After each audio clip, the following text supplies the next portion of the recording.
अखंडमंडलाकारं व्याप्तं येन चराचरं तत्पदं दर्शितं येनं तस्मै श्री गुरवे नमः। ओम गुरुभ्यो नमः। सबको वही एक ब्रह्म भाव से हृदय से नमन करता हूँ। आज की ब्रह्म ज्ञान के सत्संग को सबको स्वागत करता हूँ। ये कोई एंटरटेनमेंट नहीं है, ये ब्रह्म विद्या है, पराविद्या है। विद्या मतलब ज्ञान है। तो एकाग्र चित्त से विवेकी होकर इस वीडियो को संपूर्ण देखने से आज आप कई सारा ईश्वर के बारे में ज्ञान को ग्रहण कर सकते हैं, विवेक को जागृत कर सकते हैं। ईश्वर को रंग रूप आकार आकृति में तो आप पहचानते हैं, लेकिन ईश्वर को तत्व में आप पहचान सकते हैं। देखिए, शास्त्र कहता है ईश्वर इस संसार को रचना किए। शास्त्र, कोई भी शास्त्र, आप बाइबल लीजिए, बाइबल में भी यही लिखा है, भगवान संसार को रचना किए। आप वेदों को देखिए, उपनिषद को पढ़िए, ब्रह्म इस ब्रह्मांड को रचना किए, ऐसे लिखा हुआ मिलेगा। आप कुरान पाक पढ़िए, उसमें भी यही लिखा हुआ मिलेगा, अल्लाह ने इस संसार को रचना किए। तो ग्रंथ कहता है ईश्वर ने संसार को रचना किए, लेकिन प्रैक्टिकली अगर हम देखें, मनुष्य ने ईश्वर को आविष्कार किया। बात सही है। हम बोलते हैं उपनिषद ब्रह्म विद्या, वेद ब्रह्म विद्या। वेद ब्रह्म विद्या, तो वेद को कौन लिखा? भगवान वेदव्यास लिखे थे। वेद सबसे पहले श्रुति था। श्रुति मतलब गुरु मुख के माध्यम से उच्चारण करके बोलते थे, शिष्य कर्णेंद्रिय के माध्यम से सुनते थे। तो वैसे माध्यम से वेद का जो ज्ञान आदान प्रदान किया जा रहा था। लेकिन बाद में भगवान वेदव्यास जी ने वेदों को लिपिबद्ध करके लिखे थे। तो जो वेद है ये क्या है? ऋषियों की ज्ञान की, तपस्या की, साधना की ज्ञान है।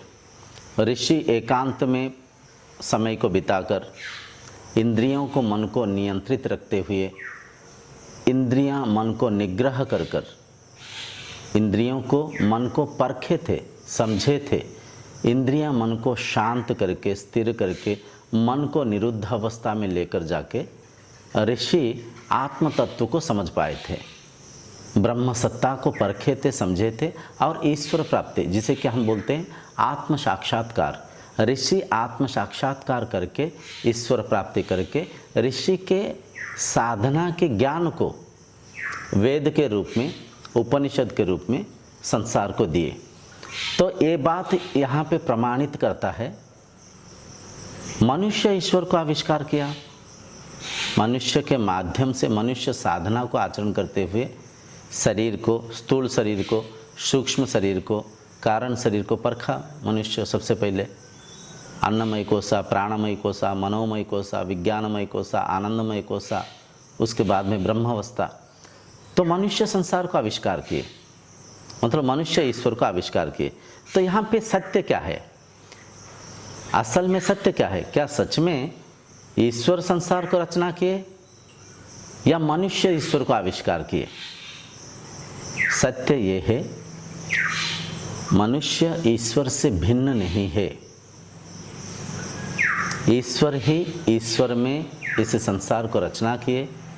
ईश्वरीय सत्ता के माध्यम से ये संसार परिचालन हो रहा है। ईश्वरीय सत्ता के अंदर ये संसार परिवर्तन भी हो रहा है।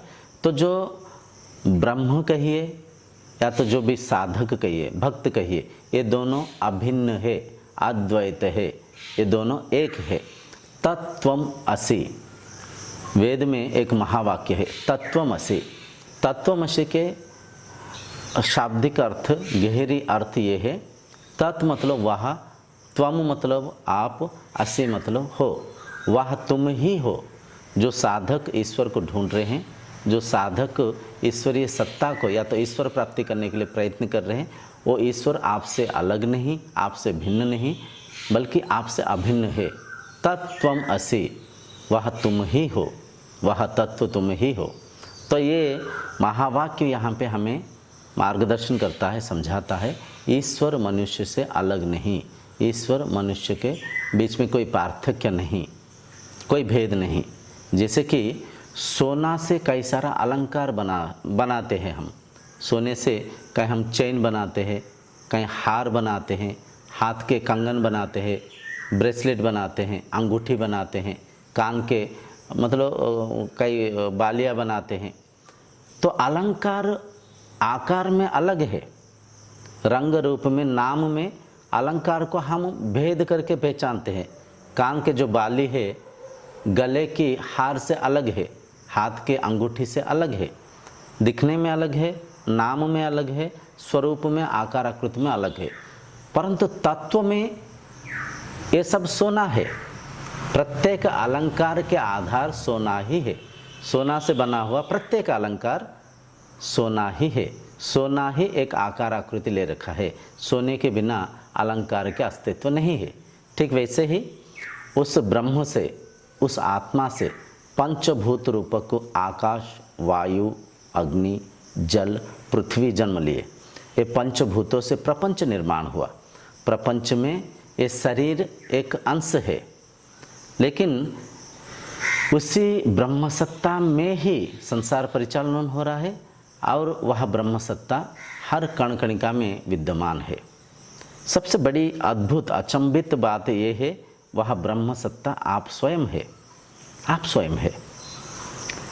जब स्थूल से सूक्ष्म के ओर जाएंगे, जब बाहर से भीतर यात्रा करेंगे, जब नाम रंग रूप इस भौतिक ज्ञान के ऊर्ध्व में जाने के प्रयत्न करेंगे, स्वाध्याय करेंगे, तब जाकर आप स्वयं के तत्व को पहचान पाएंगे। आज की चर्चा के उद्देश्य ये है, जब साधक साधना मार्ग में आते हैं, प्राथमिक दशा में साधक के मन में कई सारा भौतिक ज्ञान रहता है। जेहेतु साधक को भौतिक ज्ञान के माध्यम से इस संसार को परिचय दिया जाता है। जब एक शरीर जन्म लिया, उस शरीर को हम एक नाम दिए, उस शरीर को उस नाम के साथ ये भौतिक संसार को जोड़ते हुए हम परिचय भी देते हैं। मान लीजिए एक शरीर का नाम हम दिया रवि, तो हम उस नाम के साथ, उस शरीर के साथ जोड़ते हुए संसार को परिचय देते हैं। ये रवि के पिता है, ये रवि के माता है, ये रवि के वस्त्र है, ये रवि के पुस्तक है, ये रवि के गांव है, रवि फलाना जाति का है, फलाना धर्म का है।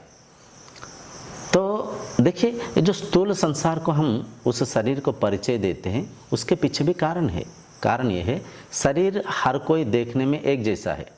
हर किसी का 2 आँख, 1 सिर, 1 नाक, 2 हाथ, 2 पैर, मतलब शरीर के ढांचा हर किसी का एक जैसा ही है। तो शरीर को व्यवहारिक रूप में कोई बुलाने के लिए, कुछ सुनने के लिए, कुछ सुनाने के लिए, भौतिक व्यवहार के लिए शरीर को एक नाम दिए। ये जो शरीर में कई सारा दृश्यमान जगत है, जो संसार में जो कई सारा दृश्यमान जगत है, ये जगत को पहचानने के लिए भाषा के ज्ञान की जेहेतु आवश्यकता है, तो हम संसार को अनेक रूप में परखते हैं, ज्ञान के तौर पे मानते हैं। पेड़ों में कई सारा पेड़, आम के पेड़, कटहल के पेड़, एप्पल के पेड़, अनार के पेड़ में कई सारा। शरीर में देखिए, शरीर को भी हम कई सारा भेदभाव में बांट रखे हैं। ये स्त्री है, वो पुरुष है, ये ज्ञानी है, वो मूर्ख है, ये शिशु है, वो वृद्ध है, ये मनुष्य है, वो पशु है, वो पक्षी है, कीटाणु भूताणु, मतलब देखिए शरीर को कितना बांट रखे हैं। जाति, धर्म, वर्ण, पंथ में कई सारा बांट रखे हैं। समाज को कई सारा रंग में, रूप में, नाम में बांट रखे हैं। तो ये जो स्थूल ज्ञान, ये जो भौतिक ज्ञान साधक को बारंबार बहिर्मुखी करता है, साधक को बारंबार आत्मा से अनात्मा की ओर ले जाता है, नित्य पदार्थ को पहचानने में बाधा विघ्न करता है। ये भौतिक ज्ञान, ठीक है जी। जितना जल्दी एक साधक साधना मार्ग में आएंगे, उतना जल्दी वो मुक्त हो सकते हैं, वो सत्य को पहचान सकते हैं, स्वयं के आत्म तत्व को पहचान सकते हैं। जितना अधिक समय एक शरीर भौतिक सांसारिक मतलब इस संसार में खोए हुए बिताते हैं, तो सत्य को समझना उतना जटिल हो जाता है, उतना कठिन हो जाता है। कहने का तात्पर्य, जब अपने भारत देश में ऋषि परंपरा वाला वैदिक परंपरा को हम सब आचरण कर रहे थे, उन जमाने में एक शिशु के उम्र जब 5 से 6 साल के बीच में होता है, उसी उम्र में एक शिशु को हम आश्रम में लेकर उपनयन करवाते हुए ब्रह्म विद्या को अध्ययन करने के लिए गुरु के समीप में छोड़ के आ जाते थे। तो वो शिशु गुरु की सेवा करते थे। सबसे पहले वो शिशु ब्रह्म विद्या को पढ़ते थे, आत्मज्ञान को पढ़ते थे, वेद वेदांत को, उपनिषद को पढ़ते थे। पहले सबसे पहले स्वयं को समझ रहे थे, मैं आत्मा हूँ, मैं ब्रह्म हूँ। स्वयं के ज्ञान को प्राप्त करते थे। स्थूल शरीर, सूक्ष्म शरीर, कारण शरीर, ब्रह्म, मन के जागृत, स्वप्न, सुसुप्ति, तुरीय अवस्था, ये भौतिक संसार, पंचभूतों से संसार के कैसे निर्माण हुआ, पंचभूतों से शरीर के कैसे निर्माण हुआ, अन्नमय कोशा, प्राणमय कोशा, मनोमय कोशा, विज्ञानमय कोशा, आनंदमय कोशा, फिर ब्रह्म स्थिति। तो सबसे पहले वो शिशु ब्रह्म विद्या को अध्ययन करके स्वयं को पहचानने के बाद में भौतिक ज्ञान को ग्रहण करते थे। बिजनेस कैसे करना, कपड़े को कैसे निर्माण करना, मिट्टी के बर्तनों को कैसे निर्माण करना, लकड़ी से कैसे हम कारपेंटर के काम करते हुए धन उपार्जन कर सकते हैं, तो भौतिक ज्ञान को बाद में ग्रहण करते थे। लेकिन आज के ज़माने में उल्टा हो गया। हम अपरा विद्या रूपक भौतिक ज्ञान को तो ग्रहण करते हैं, परा विद्या रूपक उस ब्रह्म ज्ञान को, उस आत्मज्ञान को बूढ़ा होने के बाद आध्यात्मिकता को आचरण करते हैं। और उस समय ब्रह्म विद्या को समझना बड़ा जटिल हो जाता है, बड़ा कठिन हो जाता है। ठीक है जी। हम जो भी जीवन में परखते हैं, जो भी जीवन में मतलब कोई भी चीज़ को तर्जमा करते हैं, स्वयं के संस्कार को आधार करते हुए, स्वयं के ज्ञान को माध्यम करते हुए परखते हैं। तो जेहेतु अपना ज्ञान, अपने संस्कार आधार है, अपना जो संस्कार है ब्रह्म विद्या के साथ मेल नहीं खाता, मिलता नहीं, कंपेयर नहीं होता है। जब गुरु बोलते हैं तत्वम असि, तत्वम असि मतलब वह तत्व आप स्वयं हो। जब गुरु समझाते हैं अहम ब्रह्मास्मि, हे शिष्य तुम ही ब्रह्म हो, अहम मैं ब्रह्मास्मि, ब्रह्म हूँ, मैं ही ब्रह्म हूँ, मेरे जगह पे मैं जैसे ब्रह्म हूँ, तुम्हारा जगह पे तुम भी वही ब्रह्म हो। क्योंकि जैसे अलंकार में भेद है, तत्व में, सोना में एकता है, ठीक वैसे शरीर के तल पे हम सब एक दूसरे को अलग मान रखे हैं, लेकिन तत्व में, आत्मा के स्तर में मैं तू रूपक भेदभाव मिट जाता है। मैं ही तू ही मैं, तो तुम ही वह ब्रह्म हो। जब इस बात को गुरुदेव समझाते हैं, साधक ब्रह्म में पड़ जाता है। साधक इस गहरी सत्य को ग्रहण नहीं कर पाता, समझ नहीं पाता। तो आज की चर्चा के उद्देश्य ये है, अगर ब्रह्म विद्या को समझना चाहते हैं, ब्रह्मज्ञानी बनना चाहते हैं, अगर सच में आप आत्म साक्षात्कार करना चाहते हैं, तो आप जो चीज़ों को मान रखे हैं उसे पकड़ के नहीं बैठना, उसे छोड़ना है, त्याग करना है, मन को हल्का करना है। मन में कुछ मतलब कुछ स्थान को, मेमोरी में जो भी अनावश्यक ज्ञान है उसे डिलीट करना है, मन को खाली करना है, मन को खाली करना है। जब मन में हम जो मान रखे हैं, वाकई ही हम मान रखे हैं, मैं हिंदू हूँ, मैं मुस्लिम हूँ, मैं सिख हूँ, मैं ईसाई हूँ, मैं ओडिया हूँ, मैं बंगाली हूँ, मैं भारतीय हूँ, मैं चाइनीस हूँ, ये सब मानना, ये सब भौतिक ज्ञान है। ये व्यवहारिक रूप में हम बाहरी जगत को, सबसे पहले बाहरी जगत के ज्ञान को ग्रहण किए, संस्कार को ग्रहण किए, अनुभवों की स्मृति को मन में संग्रहित करके रखे हैं। उस संस्कार के आधार से हम परखते हैं। लेकिन क्या असल में मैं हिंदू, मुस्लिम, सिख, ईसाई में भेदभाव हूँ? क्या असल में मनुष्य एक दूसरे के से भिन्न है, अलग है? कैसे अलग है? शरीर के तल पे हम सब एक जैसे ही है। इंद्रियां, मन के प्रकृति, स्वभाव हर किसी का एक जैसा ही है। हाँ, वो बात अलग है, मन के जो गुण है, किसी का तमोगुण है, किसी का रजोगुण है, किसी का सत्वगुण है। होने के बावजूद भी तमोगुणी मनुष्य अगर चेष्टा करे रजोगुणी बन सकते हैं। रजोगुणी शरीर अगर चेष्टा करे, प्रयत्न करे तो सत्वगुणी बन सकते हैं, गुण परिवर्तन हो सकता है। मतलब मन के इंद्रियों की जो प्रकृति है हर किसी का एक है। हाड़ मांस से बना हुआ स्थूल शरीर भी हर किसी का एक जैसा ही है। तो तत्वों में हम सब एक है। हम सब एक होने के बावजूद भौतिक ज्ञान में हम खोए हुए बहिर्मुखी होकर तत्व को नहीं समझ पाते हैं।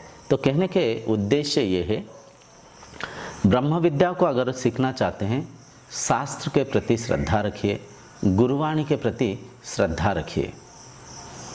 जो असल में ब्रह्मज्ञानी होते हैं, जो असल में तत्वदर्शी गुरु होते हैं, वह गुरु कभी भी आपको ईश्वर को आपसे भिन्न परिचय नहीं देंगे, आपसे अलग परिचय नहीं देंगे।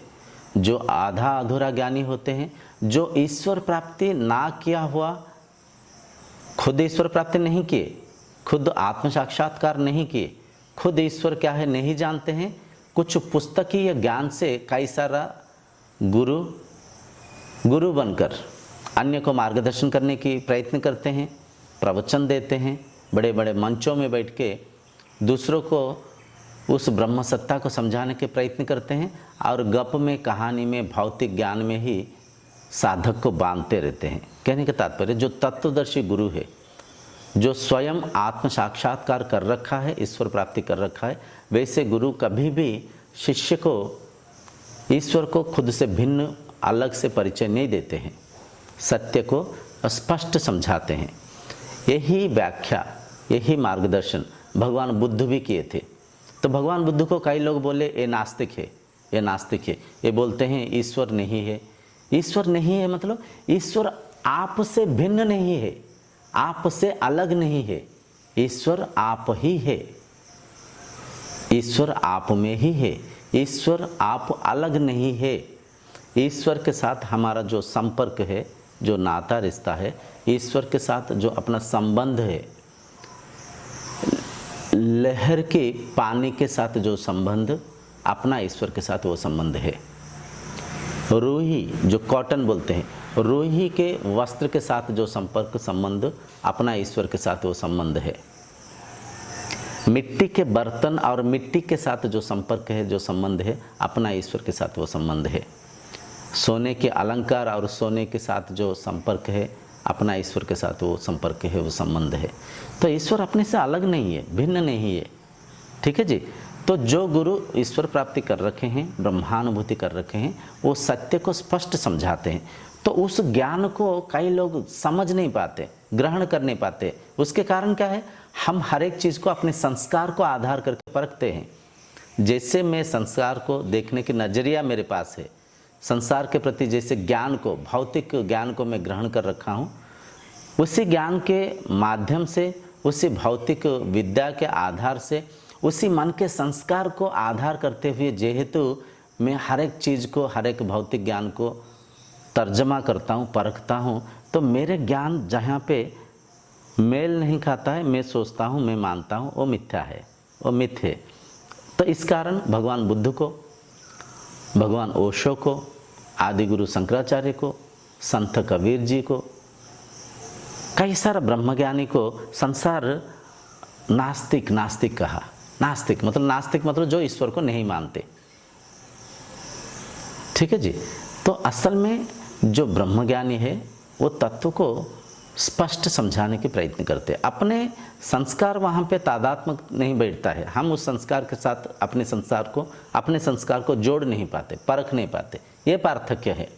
तो कहने के तात्पर्य, अगर गुरु आपको अंतर्मुखी यात्रा करने की आदेश दे रहे हैं, गुरु आपको स्वयं में ईश्वर को ढूंढने की प्रयत्न कर रहे हैं, मार्गदर्शन कर रहे हैं, अगर गुरु आपको इंद्रियां मन को नियंत्रित करते हुए धारणा के माध्यम से ध्यानस्थ होकर, ध्यान के ऊर्ध्व में समाधिस्थ होकर उस ईश्वरीय सत्ता के साथ एक होने के मार्गदर्शन कर रहे हैं, तो गुरुवाणी में श्रद्धा रखिए, शास्त्र के प्रति श्रद्धा रखिए। अगर गुरु आपको समझा रहे हैं ईश्वर आपसे अलग नहीं, ईश्वर अभिन्न है, अद्वैत है, तो श्रद्धा सहित इस बात को ग्रहण करिए।